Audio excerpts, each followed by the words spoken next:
Hello everyone and welcome back to my channel, Edmond Mindaros, and for today's quick tutorial guys, and I'm going to show you on how to resolve NVIDIA Web Helper service high CPU usage in Windows 11 computer.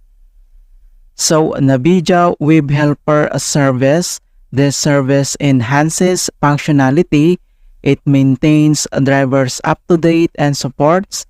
This error ultimately makes interactions among NVIDIA software and your system smooth. Kung paano ba natin ito i-fix, and without further ado, and let's go ahead.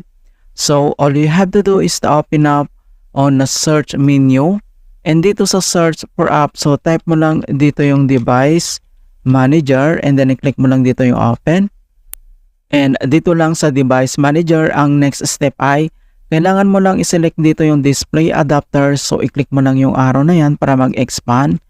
And then dito lang sa kanyang graphics drivers ay kailangan lang natin itong i-update. So kung paano ba yan i-update, so select mo lang yan and kailangan mo lang mag-right click and select mo lang dito yung update driver. And dito may dalawang option na pwede nating i-select na search automatically for drivers or browse my computer. So itap mo lang tong search automatically, so click mo lang yan. And then makikita mo na dito na the best drivers for your device are already installed. Alright, and hope na na-resolve yung problem.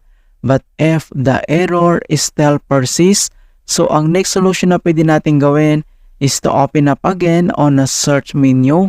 And dito sa search for app, so type mo lang dito yung services and then i-click mo lang dito yung open.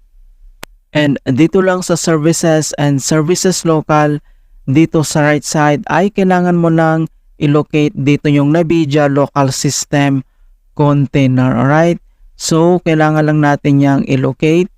Okay, so kailangan mo lang hanapin dito yung NVIDIA local system container. So once na-locate mo na siya, so ang gagawin mo lang is to select and then kailangan mo lang mag double click and then dito sa kanyang properties at dito lang sa general and then dito sa startup type, so i-select mo lang dito yung automatic and then next step dito lang sa baba ay click mo lang dito yung apply and then i-click mo lang dito yung okay. And then after dito sa services, so close lang natin yan at dito lang sa start menu and kailangan mo lang mag-restart. Okay, click mo lang ito.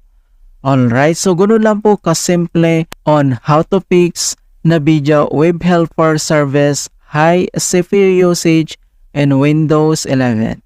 And please don't forget to like this video, subscribe to my channel for more quality content. Thank you guys and see you in my next tutorial.